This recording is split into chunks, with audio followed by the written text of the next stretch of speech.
Hello and welcome to another critical care teaching video. On this, the first of two short videos on airway pressure release ventilation, we're going to look at what APRV actually is, some of the theory behind it, and have a look at any evidence base there may be for APRV as well. So what is it? Well, airway pressure release ventilation is continuous positive airway pressure, CPAP, with brief intermittent pressure release. This is really best visualized when you actually look at a screenshot of a ventilator. What we've got here is somebody on a constant pressure generating mode of ventilation, pressure control, or BiPAP in this case, with pressure support. See, the second breath here is probably a mandatory breath in the ventilator. The other three breaths look like they are spontaneous breaths. You can tell that by looking at the flow point where the ventilator is cycling back into expiration. Compare that, which will probably look very familiar to you, to this. This is airway pressure release ventilation. Much longer periods at a high pressure with very, very brief periods of expiration.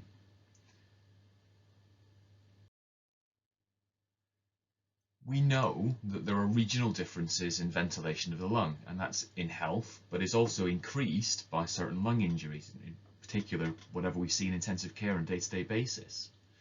Some areas of lung will be very open and therefore will equilibrate with pressure changes very, very quickly. These areas of lung are known to have short time constants. Others, though, will have much higher resistance to reopening and therefore will take a much longer time to equilibrate with any pressure change. These areas of lung have long time constants. Opening these areas of lung will require the application of a constant pressure for a prolonged period. And in order to avoid ventilator-induced lung injury, which we've talked about previously, you've got to keep these areas of lung open. With APRV, the CPAP will maintain lung volume, it will promote alveolar recruitment, and in theory will help prevent atelectasis. The brief periods of pressure release with an APRV will facilitate ventilation, in other words, carbon dioxide removal. Patients should be able to breathe spontaneously when they're on APRV, in addition to having these mandatory cyclings between high and low pressure. That's just the same as they do when they're weaned to a CPAP mode of ventilation. And this spontaneous breathing will also facilitate CO2 clearance from your patient. So why don't we just use CPAP alone then? Well, under those circumstances, CPAP and the spontaneous breathing that the patient was doing would have to manage the entire metabolic load of the patient. In patients with severe respiratory failure, there's going to be reduced area for gas exchange, and so CPAP and spontaneous breathing may well not be enough for that patient, and therefore these pressure releases are required to help clear CO2. The terminology for APRV is different from that you will get with something more familiar such as BiPAP. Your P high is the equivalent of your inspiratory pressure in BiPAP, and it reflects the higher pressure of the two that you're going to dial up when you set APRV for your patient. P low can be considered to be your PEEP.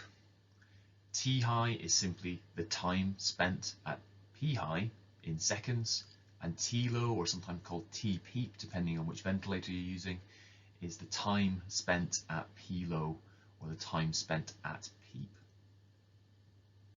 So is there any evidence for APRV? Well, APRV is a very polarizing topic. You'll find some people out there that are diehards in favor of it, others that are very against it. I would always maintain that the right mode of ventilation for your patient is the one that works best for them. And I've got to be honest here and say that APRV is a ventilatory technique, a ventilatory mode that really needs a high quality, large randomized controlled trial. Much of the evidence we've got for APRV comes from either quite small human trials or animal studies, often using control arms with ventilatory techniques that we would not see as best practice today, much higher tidal volumes, much higher pressures than what we would see as best practice of low tidal volume lung protective ventilation. There have also been some large retrospective cohort analyses One review of over 65,000 patients in North American trauma centres found lower rates of ARDS and lower mortality when APRV was used in comparison with conventional ventilation. Small trials of APRV versus what we would recognise as modern best practice, low tidal volume ventilation, only 140 patients or so. The APRV group here had less time ventilated, were less likely to need a tracheostomy, were shorter stays in intensive care, they had better respiratory system compliance, and there was also a non-statistically significant trend to lower mortality. So some positive signals coming from this. But not everything's been positive.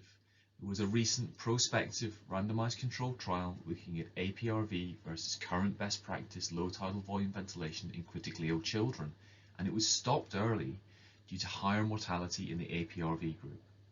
It's worth noting that with that study though, there was a higher rate of ARDS in the APRV group, and a significant cohort of the APRV group ended up crossing over into the low tidal volume ventilation group.